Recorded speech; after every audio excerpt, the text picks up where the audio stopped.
Good. Okay, so this is our second class on the book of 1 Corinthians. And once again, we will not read a single verse out of the book of 1 Corinthians. We're still in the setup, the intro.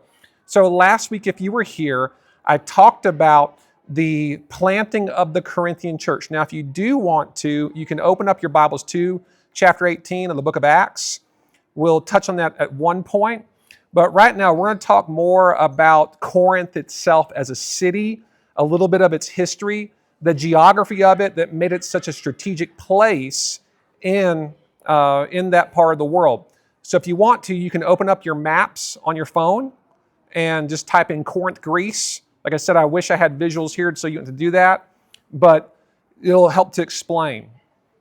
And so I'm going to, for those of you who don't have it, I'm going to pass my phone around and just take a look. Go and look at it.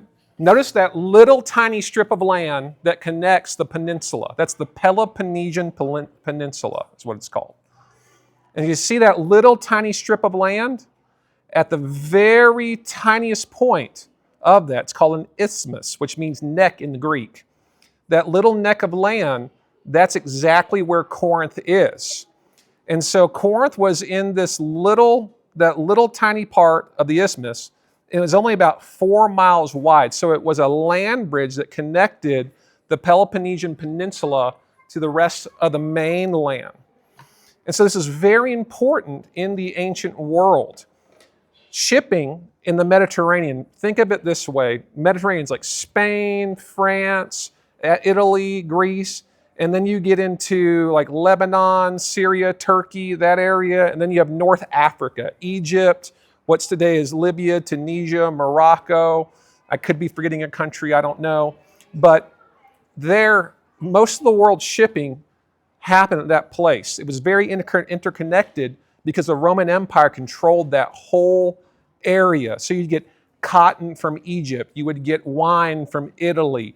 You had spices and different things, incense that would come in from the Orient or the East, and then especially what's known today as Saudi Arabia. That's where they got most of the incense from. It's very valuable. It would come into Judea, Palestine. Now let me say this. I say Palestine. The reason I say that is because that was historically what it was called. We know that's the land of Israel historically, but if you read historical books about it, they're just going to call it Palestine because that's what the Romans called it at that time. And so this whole area of the world is very interconnected. And with the Mediterranean Sea there, shipping mostly happened by means of boats. Now, in that world, ships did not go into the open ocean. What they did is they liked to be able to at least see land. They didn't like to get to the place where they couldn't find land at all. And so that Peloponnesian Peninsula, if you sailed around that, it was extremely dangerous. The currents there were difficult. The coastline was very rocky. And so what they did instead is they knew that they had this little small strip of land there where Corinth was located. And so they would actually use that as a place to come and bring ships from the east. They would drop their goods on one end of the island, and then they would be shipped across the island by land to the other side of the port. And then they would ship it to the rest of the Western Mediterranean, mostly the coast of Europe there. And so they had, whoops, my notes got messed up here, just a moment.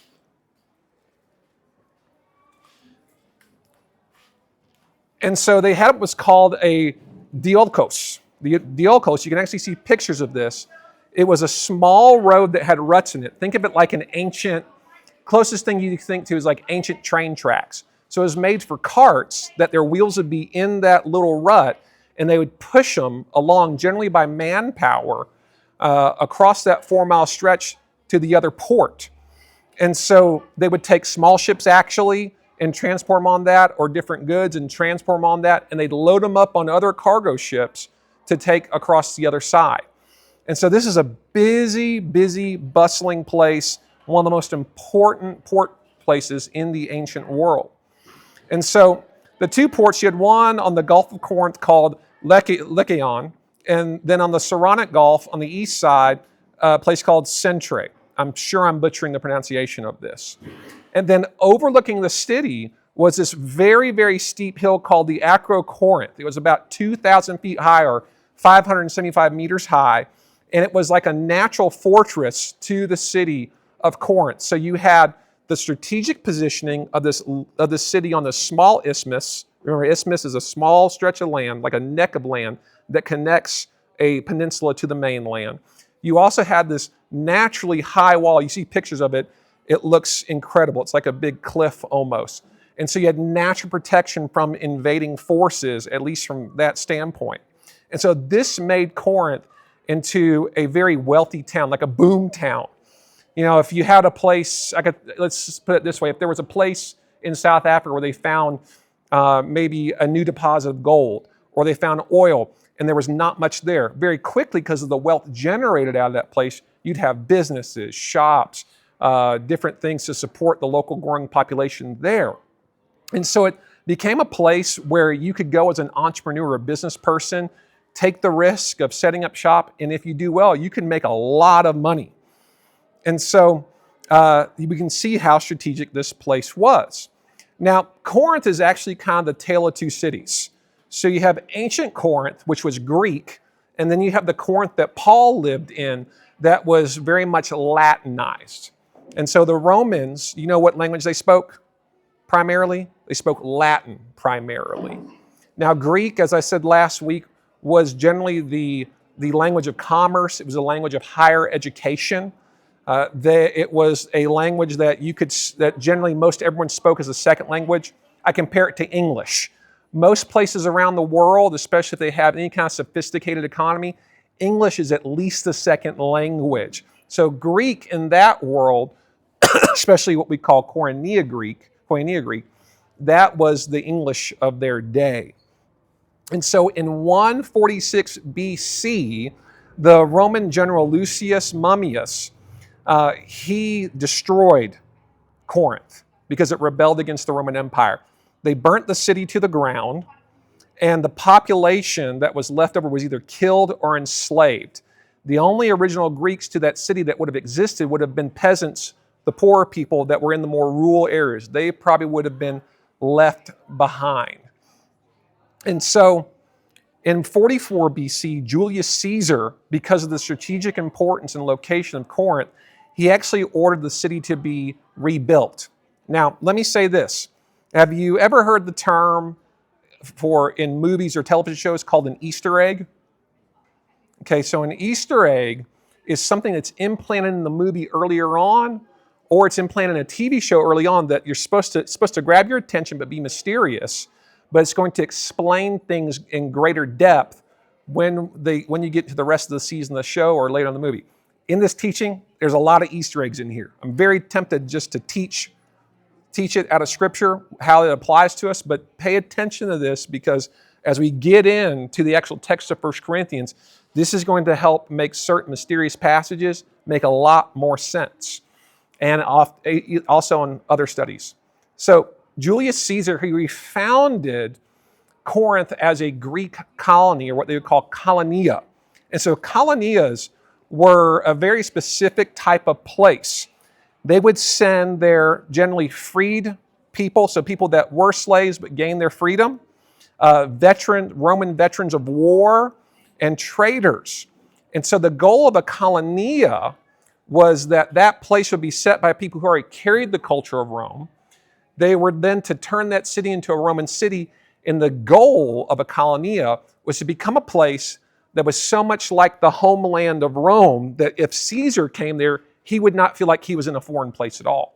Now, this is interesting for us because the term apostolos, where we get apostle from, that kind of helps to describe that mission of an apostle. This doesn't have a whole lot to do with the whole teaching, but it's a good point when we're reading scriptures to understand better.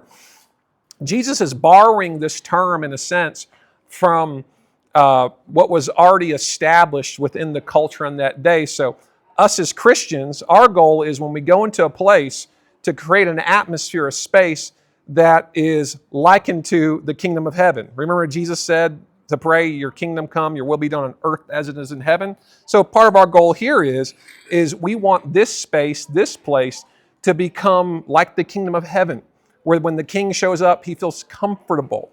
and not just only here, but we want to spread the culture of the kingdom throughout the region so that everything comes into alignment with the kingdom. So we have a big job, right? But this is the thought pattern is when we send a colony either to a conquered place or a place that they wanted to build from the ground up, the goal was to make it as much like Rome as possible. So eventually, Corinth becomes the capital of the province of Achaia. It's no wonder it became the capital of that province because it was such a strategic place in terms of commerce, and there's people coming in from all over the world at that time, especially in terms of the shipping. So you wouldn't have just had Romans, you would have had Greeks, you would have had people from Egypt, other parts of the world, but the main population would have been Roman. And so by the time Paul actually shows up in the mid-first century AD, remember we said last week that the church at Corinth was probably founded in 52 AD. Paul probably writes this letter somewhere between 53 and 57 AD, with most scholars believing he wrote it at 55 AD. So it's actually very quickly, this letter is written after the founding of the church.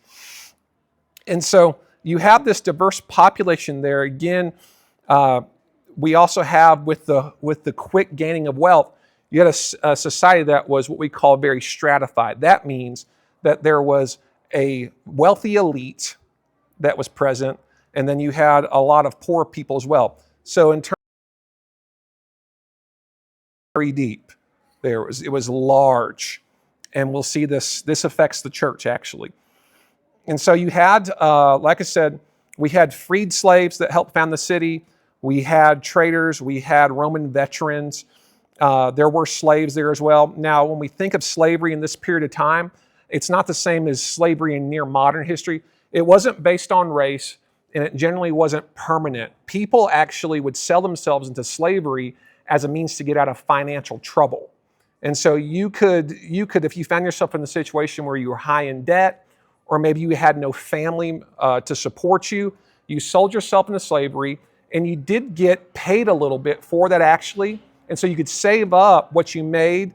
If I remember correctly, in this time period, you could actually set up a little business, or you could work after your hours to gain money for yourself. So let's say you were a carpenter and you had that skill. You could work after hours, build up money, and then buy your freedom back. So that was that system. Now, let's talk about the layout and some archaeology of the place. This will be good. And again, I wish I had visuals. I'll try to get those visuals into the video. And so let's talk about some important points in the city. One being what's called the Agora. It was a massive public square where commerce took place. There were illegal things that happened there as well. It was actually the largest public square in the ancient world. And so we have this place set up for mass commerce. And then in a prominent place within that public square, you had what was called the Bema, or what's known as the judgment seat. It was a large stone platform about 24 meters high, where Roman officials, including, you'll see in Acts 18, if you're there, it mentions a person named Gallio, and they would hold public trials. That's where in Acts 18, the Jews took Paul before Gallio. He's at this Bema seat, and they're trying to get Paul arrested and punished for stirring up trouble amongst the Jews. And he replies to them that this has nothing to do with Roman law. This is about your laws. Don't bother me anymore with this. Well, you can actually go to that same place today. You could stand, if you went to Corinth, you could stand where Paul stood. You could stand where Gallio stood. That's pretty cool, huh? That we still go to those places. And so let's talk a little bit about some of the religious aspects in that area. There was a large temple that archaeologists believe was dedicated to Apollo. Apollo was the sun god in the Roman world. So we had that worship happening there. We also had a large temple to Aphrodite as well. I'll get into that a little more later. But in terms of other layouts, let's talk about Roman houses. Now, how many of you know that most of the time, or almost exclusively in the very early church, people met inside homes? And so we think often in our mind, I've heard a lot of Christians speak this way, we have this vision of Christians huddled up, a handful, in this little house. Well, what we know from history is that wasn't exactly true. Generally speaking, the people that hosted Christian worship gatherings were wealthy people. And so the way that the Roman house was laid out is a little different from the Greek house in other regions, but specifically here is you had a house with a large doorway opening, that you had a little booth there with a servant who would make sure and guard who was coming in, who was coming out. Business would be conducted there. You'd have other areas of the house, and kind of towards the back, you had this large open area called an atrium. And you could actually see from the front of the door all the way back to the atrium, and this is where Christians would gather.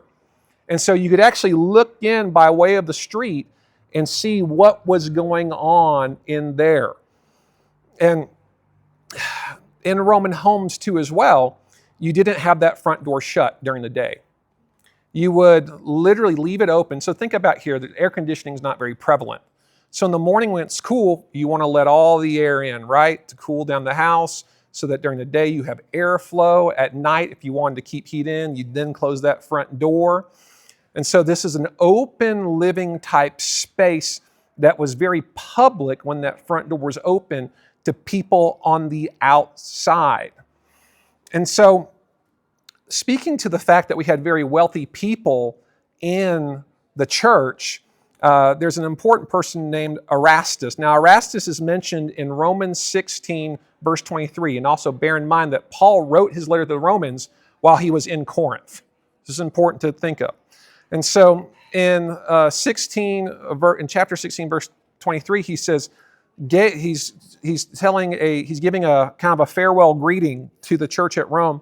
And he speaks of people who are kind of helping him in his ministry. He says, Gaius, who is host to me and to the whole church, so we know that the church was held in Gaius's house. He says, he greets you. He says, and Erastus, the city treasurer, and our own brother Quartus greet you. And so Erastus was the city treasurer of Corinth and a part of the church. That's pretty incredible, right? Would you imagine if the president of this country, or maybe the chief economic advisor, I don't know what you guys call that position here, was a part of this church? That'd be pretty cool, wouldn't it? It'd be very neat. And so think of this. Paul's ministry had penetrated that city to the point that even the elites were turning to Christ. Now, in Corinth, there's a pavement stone in the theater that reads in Latin that Erastus, the director of public works, or the aedile in Latin, that he paid for the paving of an entire public square at his own expense. We believe that Erastus, who's noted in that archaeological history fact, who, literally would have spent a ton of money, a gross amount of money to do that public work, that this is the same Erastus spoken of in Romans 16:23.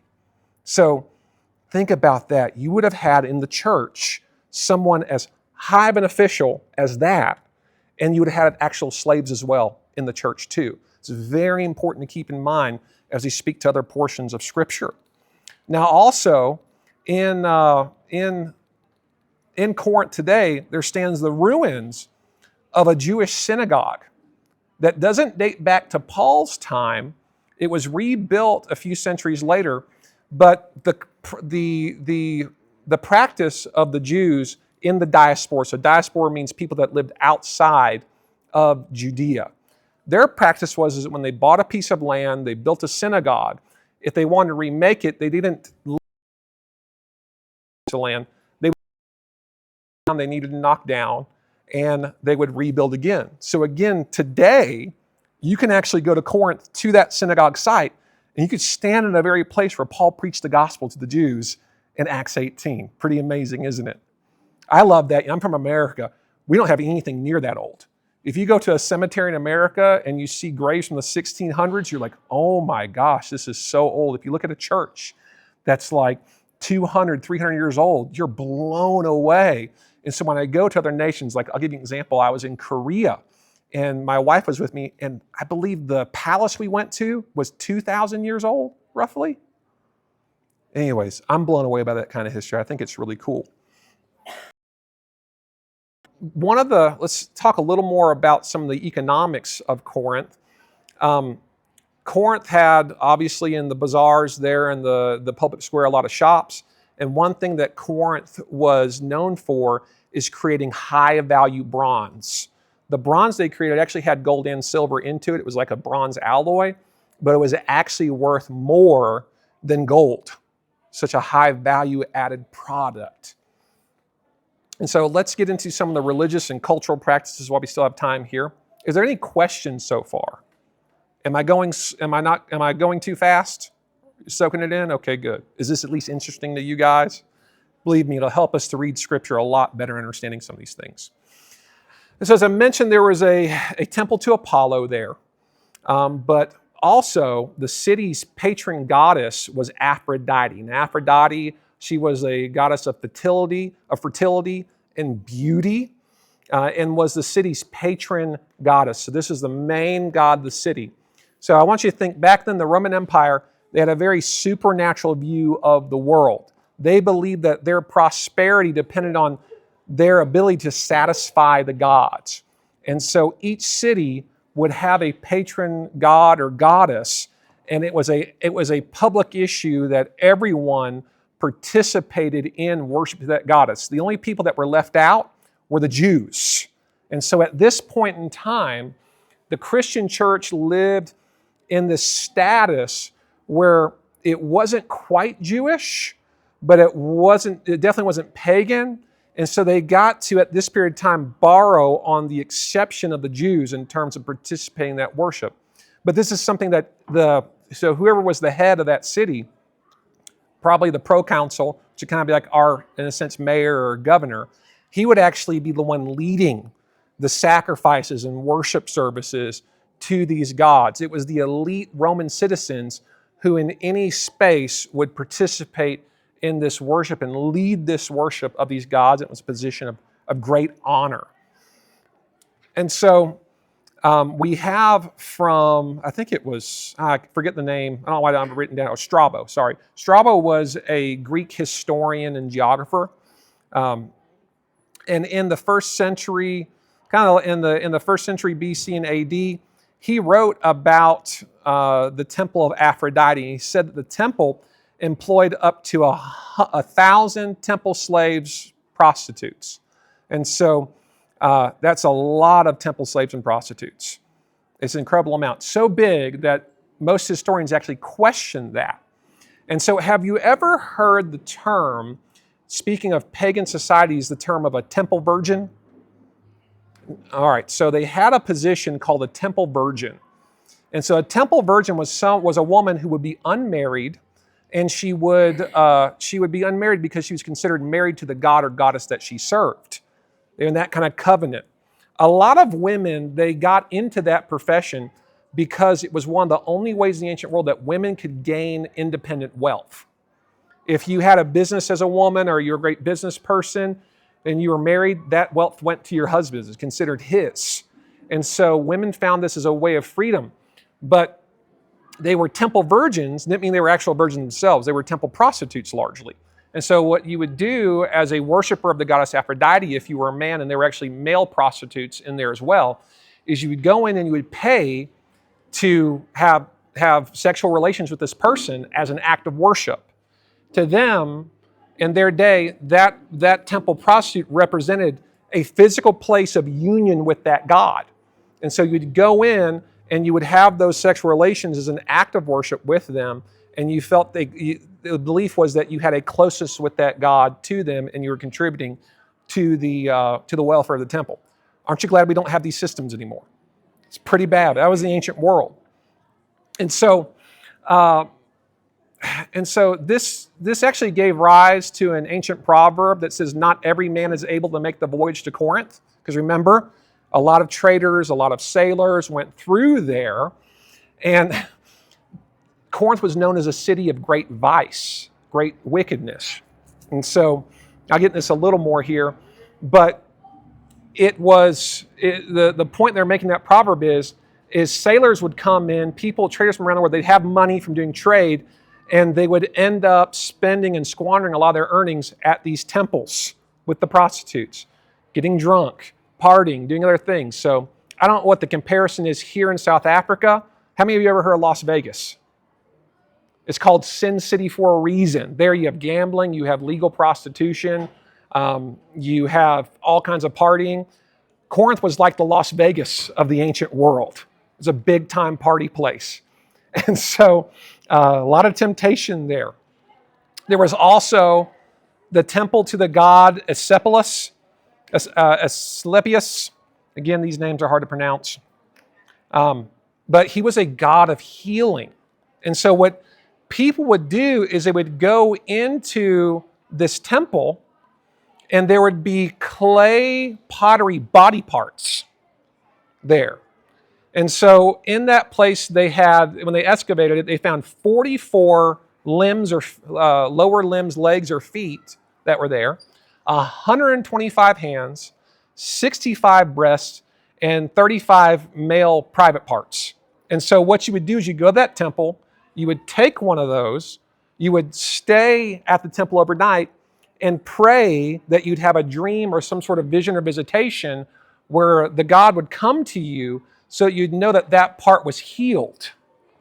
And so that's what you did. If the God healed you, you would go and make a part of the body you were healed in clay and bring it back and present it to the temple as an offering back for your appreciation of being healed. Again, so I see heads shaking, but this is the world that Paul was ministering in. Some people thought they were healed. Yes, ma'am. Why would it work? Were there other entities you could get clay? Well, so let me say this. Why would it work possibly? So in terms of miracles, there are reports of miraculous happenings in other religions. This does not make these things right. It does not make them so deeper discussion, but it may possibly be. We got to wrap it up. Man. Oh, so frustrating. So I can't go into that. I'll just say this. No matter what happens in our religion, I trust Jesus. I think it's demonic. No, I would say it's definitely demonic. I don't think God is working through the invocation of another name. I mean, I would say definitely no. But again, that's a much bigger discussion. And so,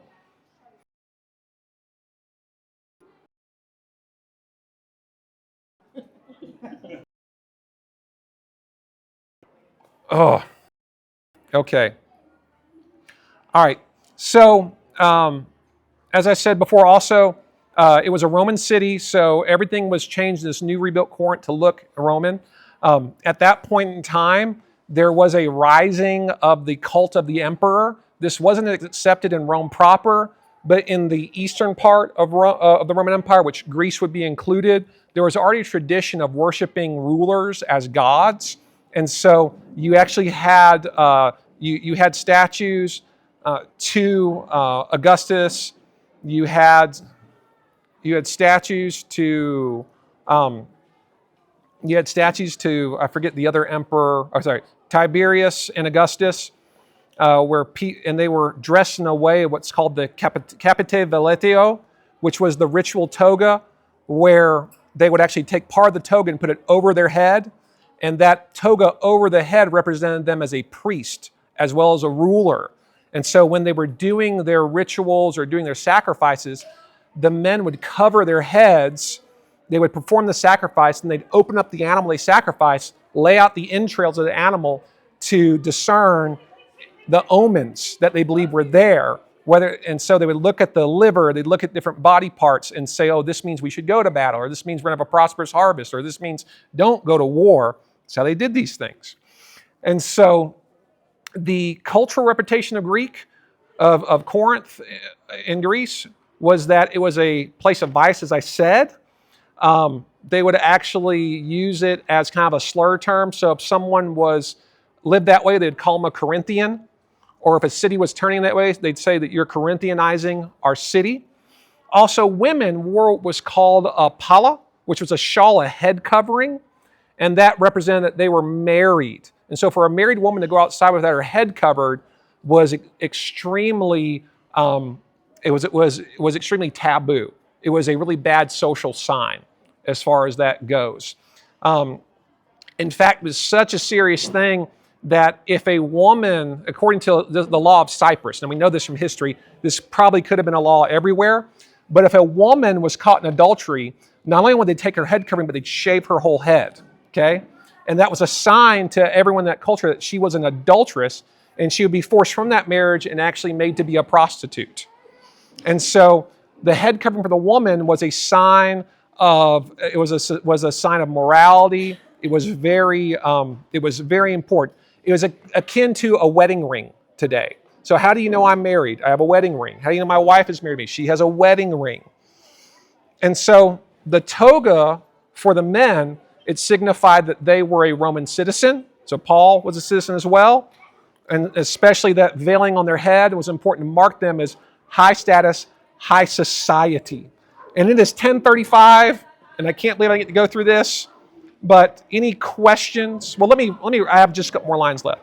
And so, just again to emphasize, at a high, you had poor citizens, non-citizen, freed people, and slaves as well. In a city of massive trade, a lot of people coming in and out. Any questions on this portion before we wrap up? Did you learn something new? Okay. Well, next week, we're actually going to get into the text of Scripture. And so, again, keep this in your mind. When we get to certain texts, you're going to draw back and say, oh, now I know what that means because I learned this thing earlier. So thank you for being here.